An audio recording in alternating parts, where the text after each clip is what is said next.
Welcome to Words of Wisdom, with me, your host, Monty Wisdom. Episode 2, A Writer's Journey, a day in the life of a certified genius.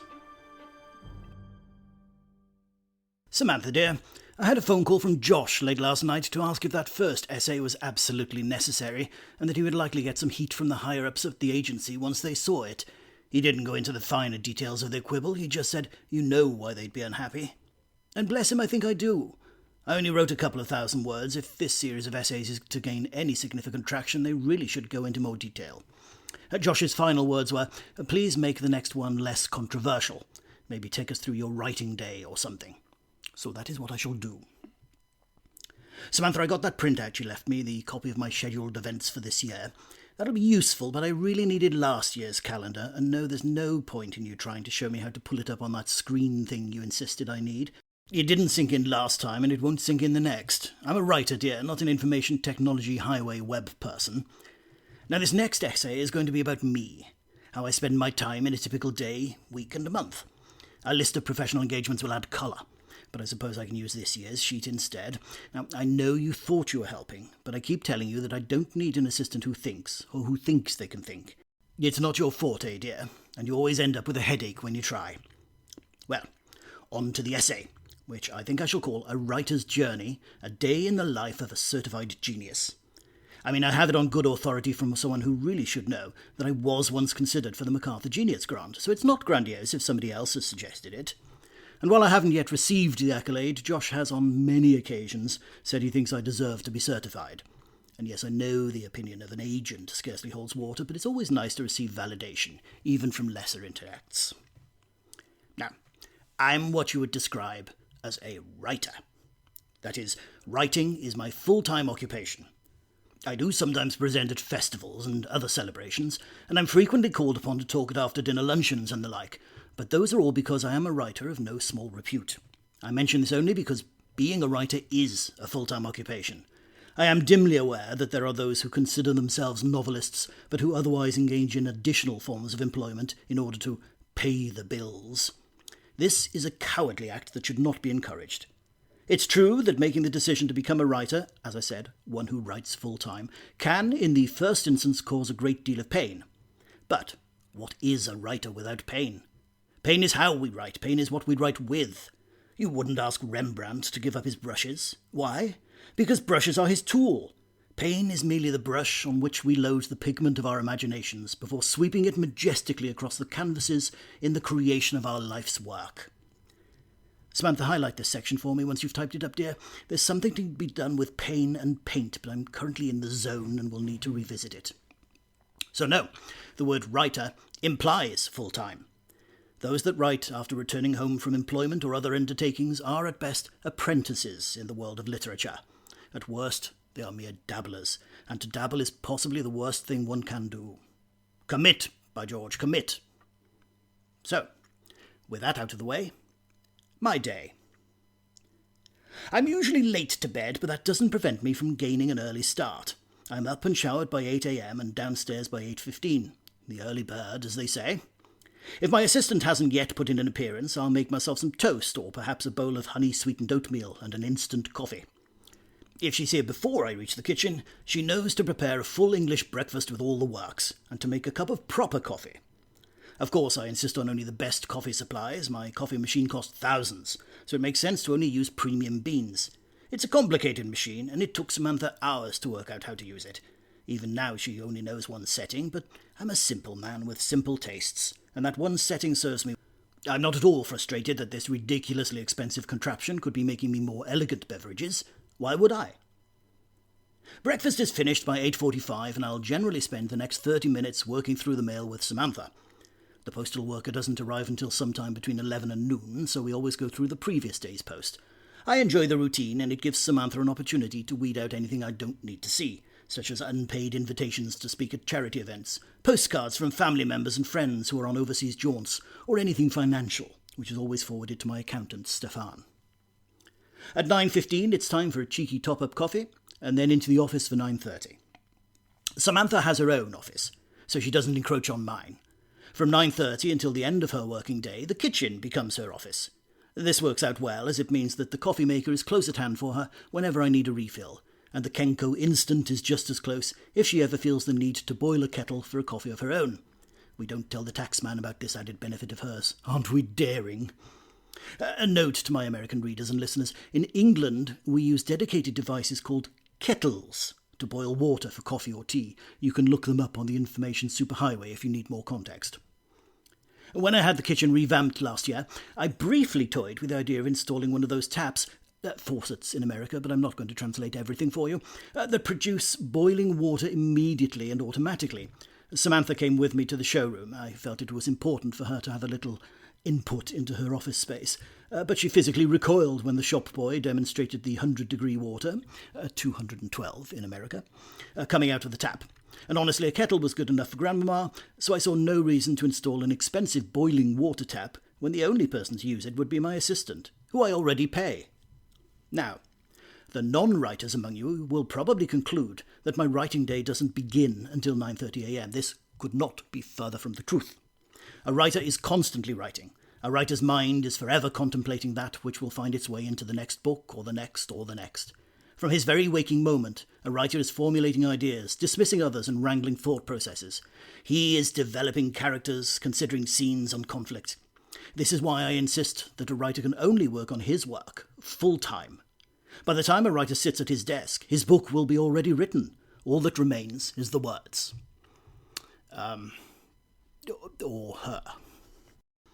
So, from 9:30 until 12:30, I'll put words to paper. I do this in one of 3 ways.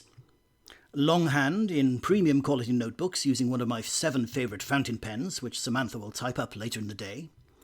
Dictated into my voice recorder, again for Samantha to type up later in the day. Or if I'm feeling particularly whimsical that day, on my favourite vintage Imperial typewriter, which Samantha will then type up later in the day. My dictation machine is the only piece of electronic equipment that I allow in my office. Even my mobile telephone is left in another room. One cannot create in an atmosphere replete with distraction.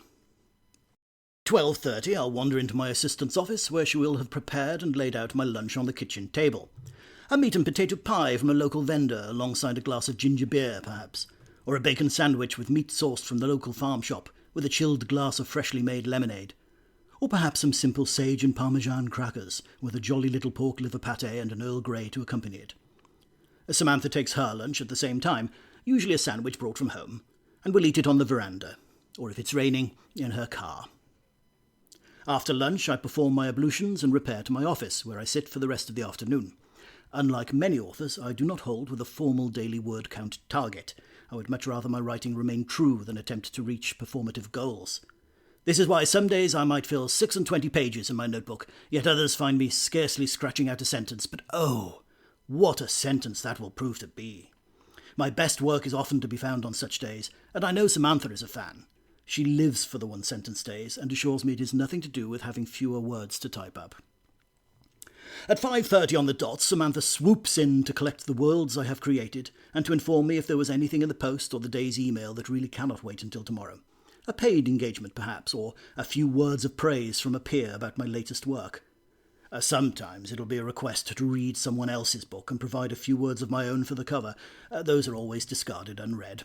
While I understand the reasons that someone might choose to provide a blurb, hateful word, for one of my books, after all they get to have their name on my cover, it is astonishing to consider that other writers might think I have the time or the inclination to read their works with the intention of offering public praise. Free labour should never be expected nor encouraged. No, I simply will not have it. If I enjoy another writer's work, I will tell him, face to face, there is nothing more valuable than that. So, that's my office day. But as I stated earlier, that's not the end of the writing day, because for a professional, the writing happens in every hour of every day. It's just that much of it happens in our minds. If you see a writer sitting with a coffee or a glass of Prosecco, you would be forgiven for thinking how peaceful they look, but oh no. Oh my goodness, no. There are battles taking place inside that writer's mind. The noodling and the deliberations are taking up all the space in his head. Any responses you may receive, should you so happen to interrogate him when he is in such a fugue state, are almost certainly automatic, bypassing the thinking part of his brain in order to protect the art that is being created within. It's a little like when you order a meal in a fast food establishment because your agent sent you to speak at an engagement that wasn't catered, even though you specifically checked, and there isn't anywhere civilized to dine, and so you state very clearly, as part of the order, that you would like the default size of the meal, if you would be so kind, and a cup of tea to accompany it. No milk, no sugar. And after the assistant has typed in the first part of your order, they then ask if you'd like to go large, and what would be your beverage of choice. The lack of thinking on the part of the assistant, the lack of listening, is akin to that of the writer in question, providing you with stock answers to the questions he most commonly hears. Except, of course, he's thinking about his craft, and the restaurant person is most likely thinking about marijuana or lager beer, or what they'll do at the discotheque later that evening. But the concept is the same. Samantha and I are generally finished by 6:30, and I'll often allow her to leave earlier than that if there are no pressing concerns, so once she has prepared me a light dinner, she's free to go home to her family, or whatever she does when she's not in my orbit. After I've eaten, I'll rinse my plates and cutlery, unless it's a Wednesday, as I have a lady from the village who comes in on Thursdays and acts as a part-time housekeeper, so it would be a waste of my effort, and head into the sitting room. I'll dip into that day's Guardian and perhaps pick up a novel or a collection of short stories. I also sit and allow my mind to wander. It will often return to the work of the current book, and so I keep a notebook and pencil on the coffee table to enable me to jot down notes as they come to me. Now, the astute among you may point out that I don't work from my home office all the time. Sometimes I attend other functions and events that have a tangential connection to my work.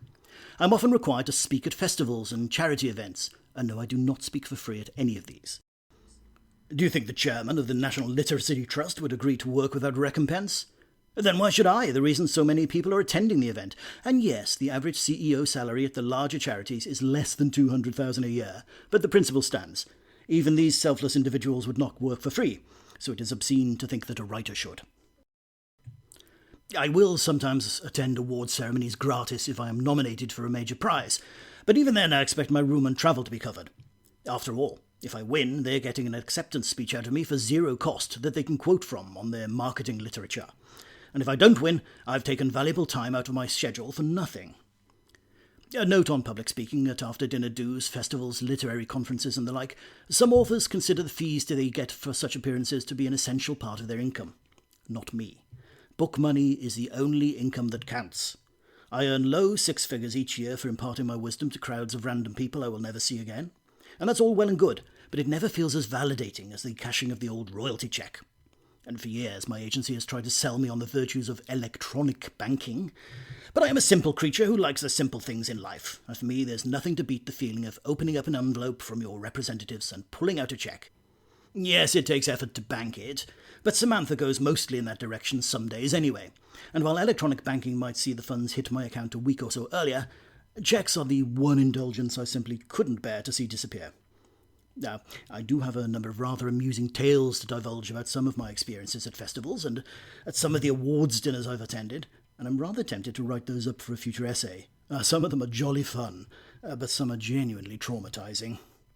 Anyway, I can hear Samantha clattering some crockery in the kitchen. Thank goodness I keep her well away from the Royal Copenhagen, which means it's almost time for lunch. So, until next time, my name is Monty, and these have been my words of wisdom.